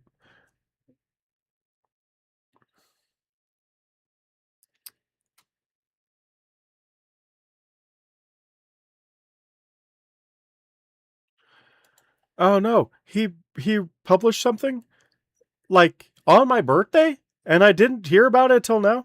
God, fan fiction. You're supposed to tell me when my authors publishes stuff. I want to read them.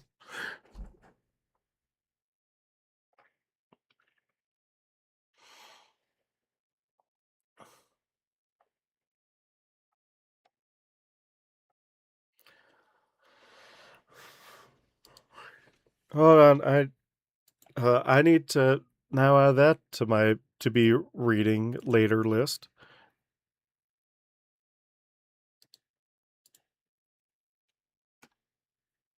But anyway,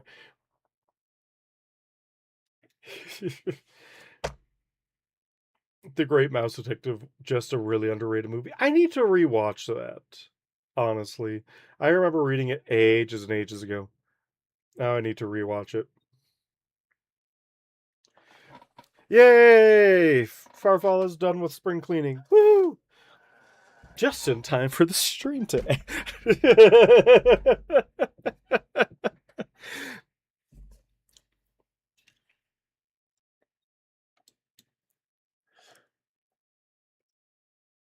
Oh no, so My Life as a Bipedal Quadruped, it did end up being finished. So anyone that's worried about reading an unfinished fic, do not worry. It is actually marked as completed. The sequel is being written, although judging by the most recent stuff, they are just taking they are kind of just taking a break from doing all that. Let's see, which one is their most recent one? Oh, it's a Equestria Girls Harry Potter crossover. Interesting. I might read it.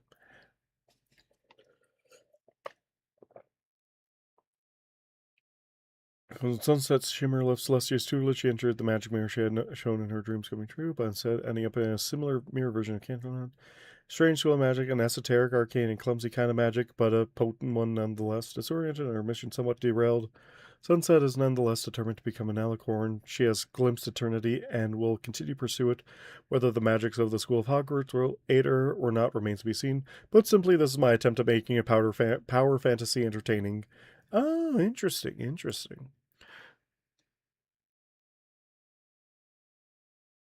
Seems I follow some of Snakeskin stuff. Snakeskin Duct Tape writes some good stuff. Uh, gosh. Duh, duh, duh.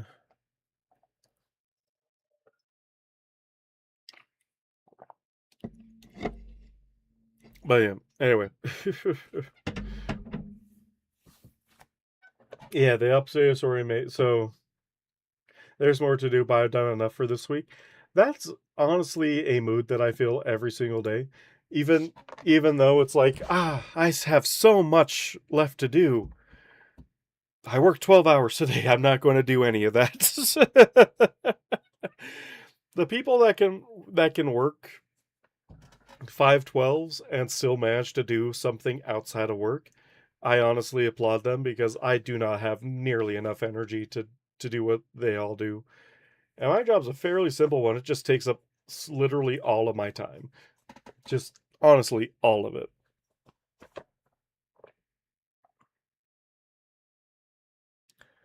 607, the longest night.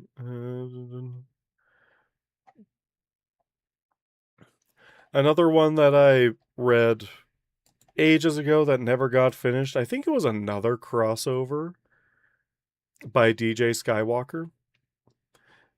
It was basically one of those seventh element stories, and I was really liking where it was heading, but unfortunately, they got out of writing, which is a shame because it turned out to be really well written. Uh, I haven't come across really a seventh element story that did turn out to be well written, unfortunately. So maybe I'll keep an eye out for another one of these days. Although I kind of fell out of love with the idea of a seventh element, just because I'm like, well, if the seventh element is supposed to be an element of friendship, it should work if it if it does. So it shouldn't work unless all seven are together, which most of these seventh element fics don't have that happen, and it's just like, wait, we defeated Nightmare Moon. What do you mean there's a seventh element? Oh yeah, but this one it works differently because I wanted to. I don't have the energy. Just be young. Duh. I'm not that old. I mean, I'm almost 30, but I'm not that old. Seventh elements. Back in my day, we only had four. It was news when the fifth element was released.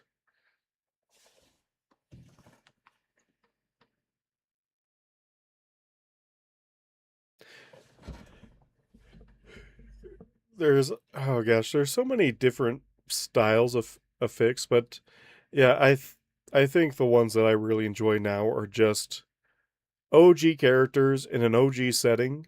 Whether or not it follows canon, I could care less. It's great if it does, but if it does, I don't want it to be a one for one, but with slight alterations. I want to actually be either new stuff or something else. I don't want the fic to be retreading ground that the show already had, unless it's for like a visual gag kind of deal.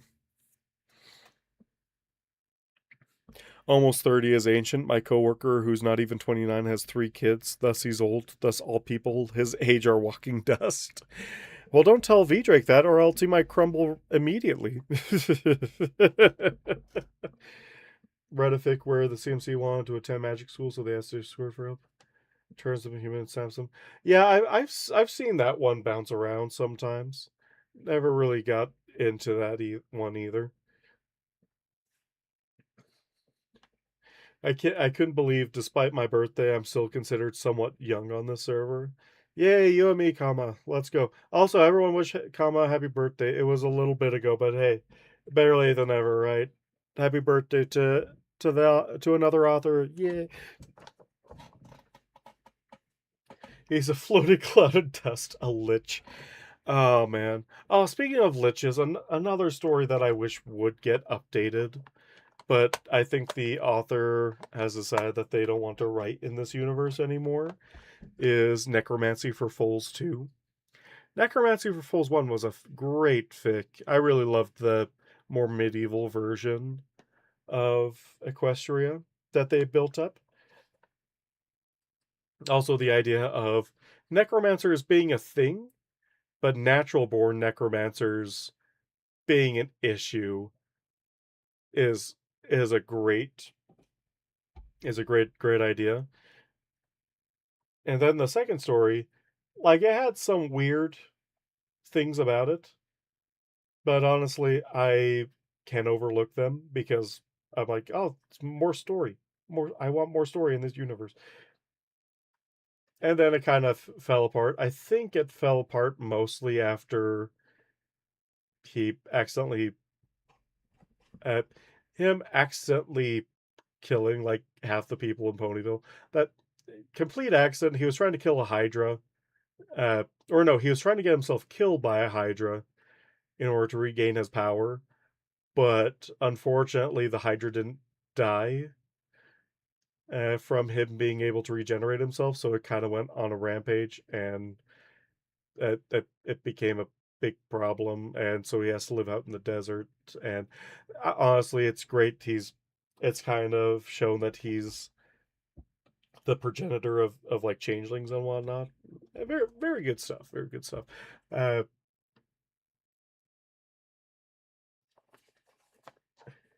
what's VJake's phylactery?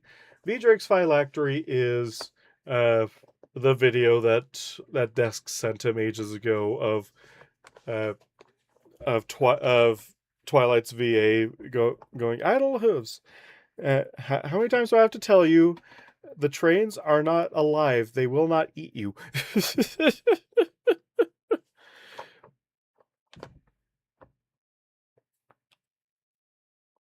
Welcome, Master. Uh, yeah, you made it just in time for the stream to end in like 9 minutes. It's a work tablet.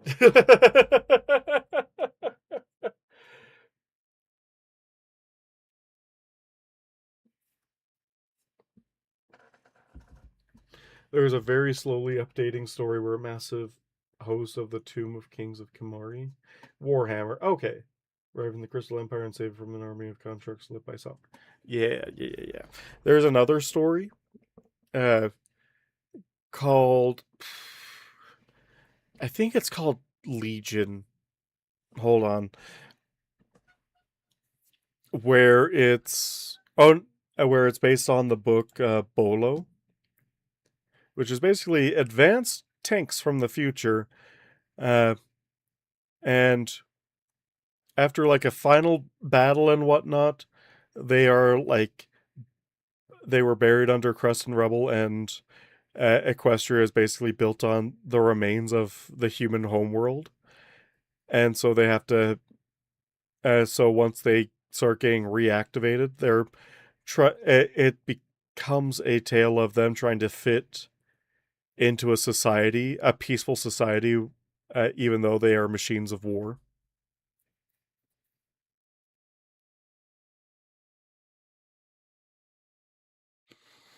Oh, the Boloverse story. That one's great. Yeah, someone else has read Boloverse. Over a million words. Yeah, it's a long one. Legacy, not Legion. Legacy. Unfortunately, hasn't been updated since 2018. Sad. Sad. Honestly, it's one of these stories that kind of makes me wish I, or kind of makes me want to read some of the stories that these books are borrowing from, like Boloverse. I've never heard of Boloverse until this fic came along, but now it kind of makes me want to read it to see what elements of the story that they took to add to their own.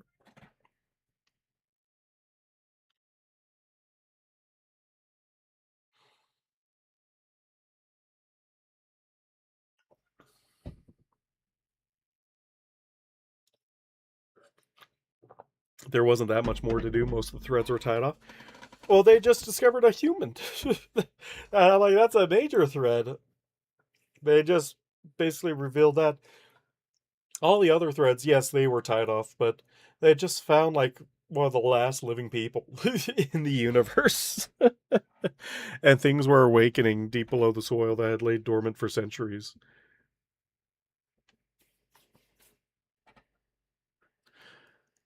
Another one that got unfortunately hiatused.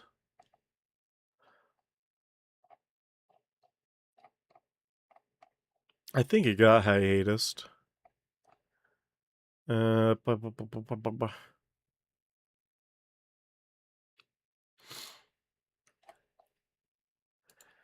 I believe it is Cryo 7. Cryo 7 was it? Cryo.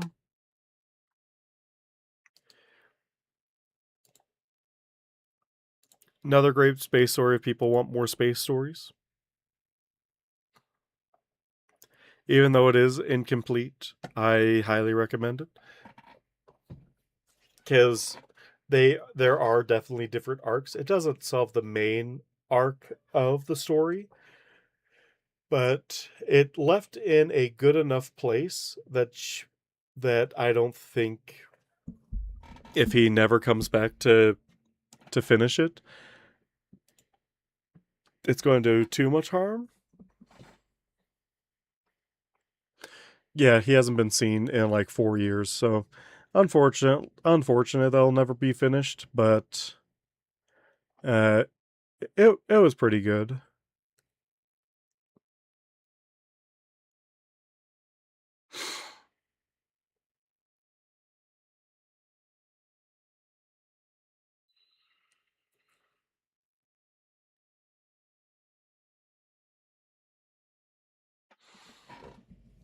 What's funny is that the server for that fic is still open, and it still gets some activity here or there, mostly when people join it, but still just a dead server, just mostly people being like, "Oh, hey, welcome to the wasteland." Then no one keeps talking for like a year until someone else finds the fic, joins the server. Like even the author himself has popped in. He's like, I keep forgetting that this server exists.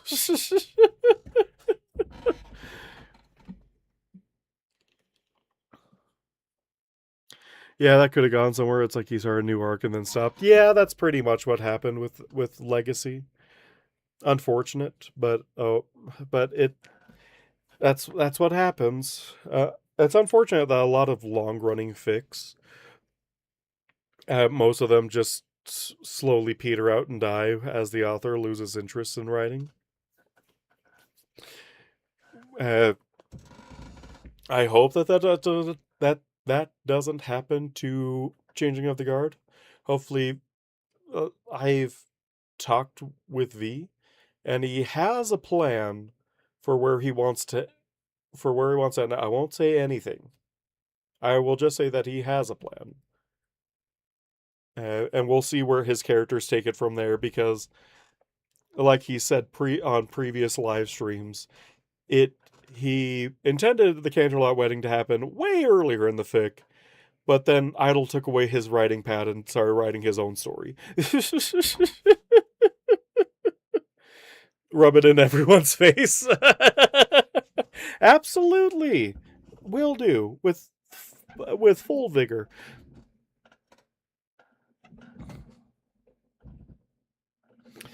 So are we talking about our server? Not quite. Our server is slightly more active than that one. Writing satisfactory conclusions is hard. Absolutely. Let them know that he told the both of us and how it'll end. Yep, pretty much. He revealed it to the both of us. We will not share how it happened.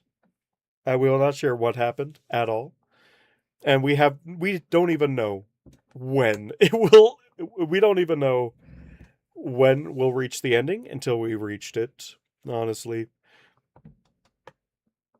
Drake's too busy to lose interest. You say that,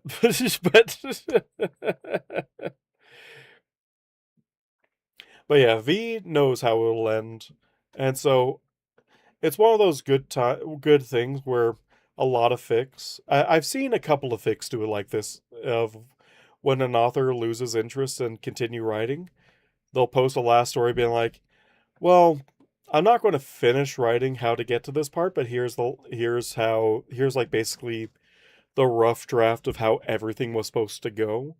So that way you can fill in the details on your own.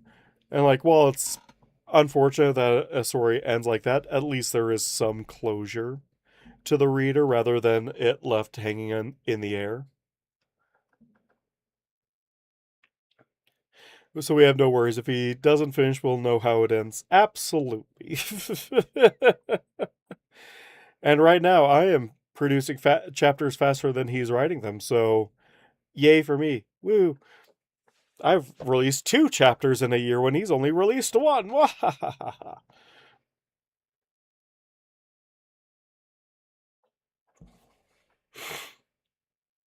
And I'm actually planning on editing a 3rd chapter. I think I'm going to release chapters since months can fly by when you're working so many long hours. I think I'm going to try and reach a goal of just a chapter a month. Uh, that will let some time for me to have weeks where I don't want to exist anymore and weeks where I have all the energy in the world to just kind of commingle, and so I can probably pump out a couple of chapters to maintain that steady progression. I hope. I have like 3 chapters left to edit that are on the back burner right now, so eventually it will happen. Just the both of us, because we'll honor his wishes. Yep, by not spoiling it. Absolutely. We'll know, just no one else.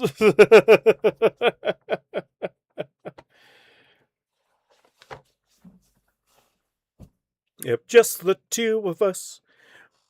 We can make it if we try. Just the 2 of us. But yeah, I will say, it is very. There have been hints dropped along the story about how it will end, but it won't make sense until you see how it ends. And I will leave it at that. I'll leave you all for finding clues and making. But that's just a theory, a changeling theory. Thanks for watching. I'll have you go and make change theory. Where will the story end up next? And I can't wait for all the videos about like overanalyzing the newest chapters. New chapters and old chapters to see how it all fits into the lore and the timeline and all that stuff. Don't go to the north. Too late. I live here now. It says don't wander the north, not go to the north. There must be hidden symbolism in there somewhere. And it turns out Idol was a robot the entire time.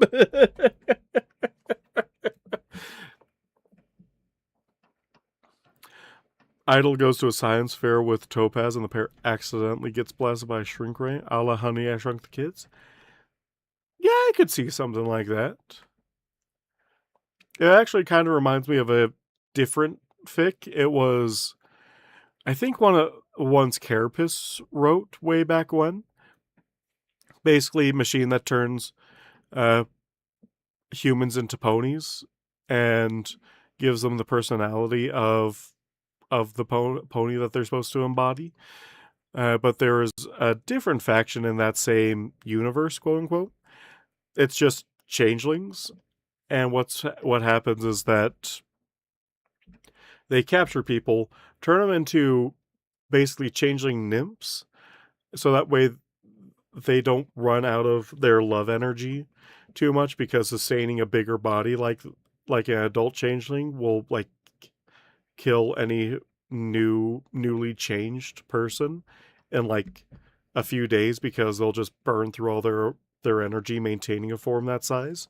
So they start out as smallings, and then they'll eventually get bigger with experience. Wouldn't that be more like Honey, We Shrunk Ourselves? Oh, true. He's a figment of Equestria's conscious mind, so that's why every pony can see him. True. Just poke him and he'll be unsummoned like a TNT familiar.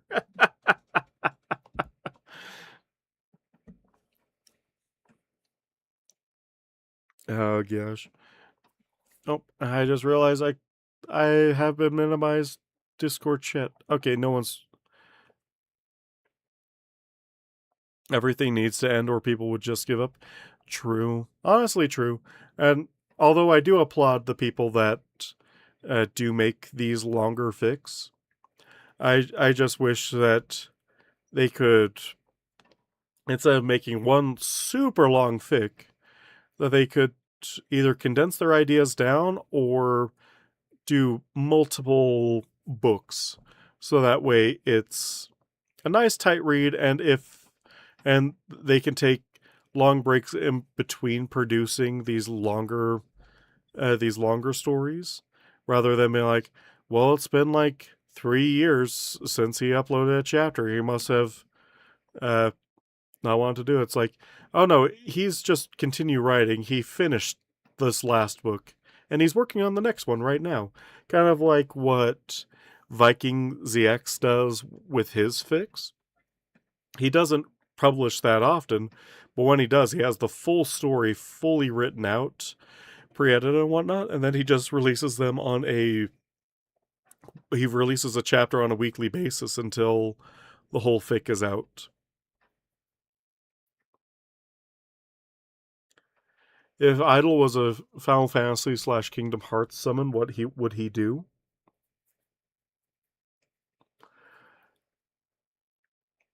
I don't know. I don't know enough about either of those franchises to determine what he would do. Something with order, I'm sure.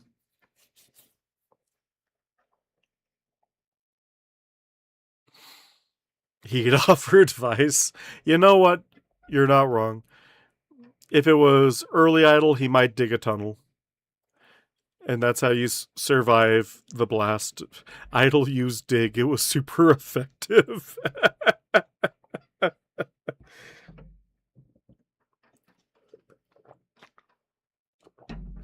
As a Ling, his effect would be different each time. You know, that's something that we could do.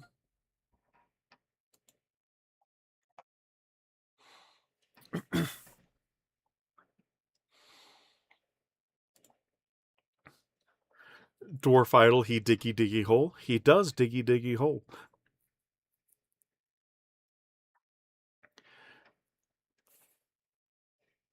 You seem to be having trouble. Maybe you should lower the difficulty.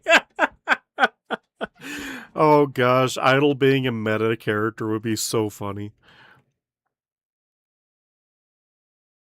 Oh gosh.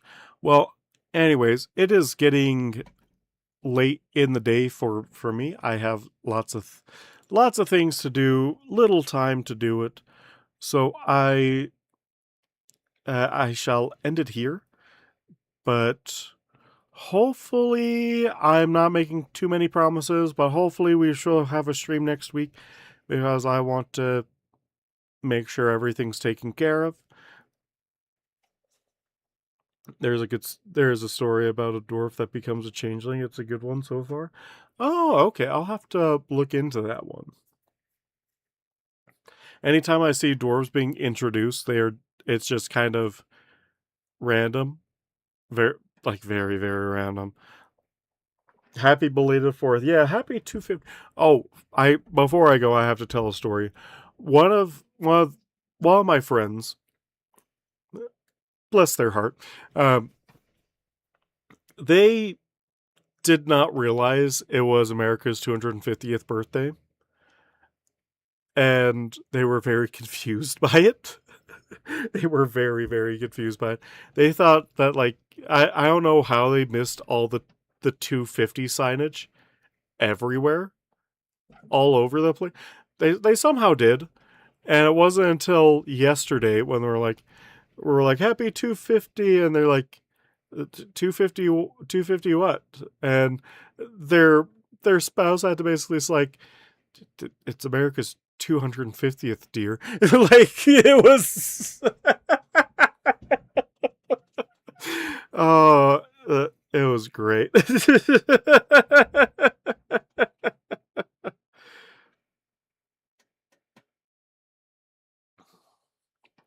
Dude got greedy, fell into a deep mine shaft, and Discord thought it'd be funny dumping him into a mine shaft as a changeling.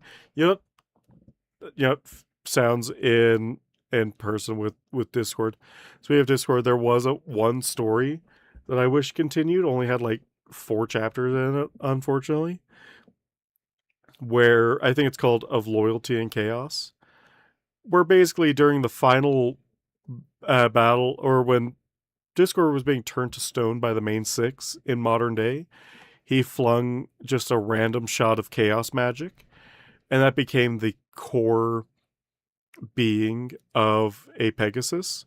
So rather than being a something of order, being a regular pony, which is his core is order built on order, and Discord is a being of chaos built on order. He is a being of order built on chaos. And I thought that was a very unique concept. And he could actually speak with the changelings who were also chaotic creatures. I think they were chaos built on chaos, if I'm remembering correctly.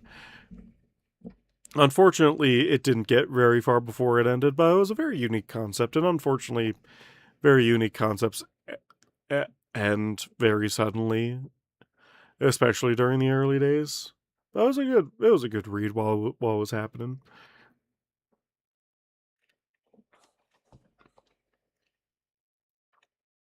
Mountain Dweller. All right, I shall give it. It shall be added to the pile of might read it. I think I have come across this once or twice, but now I shall.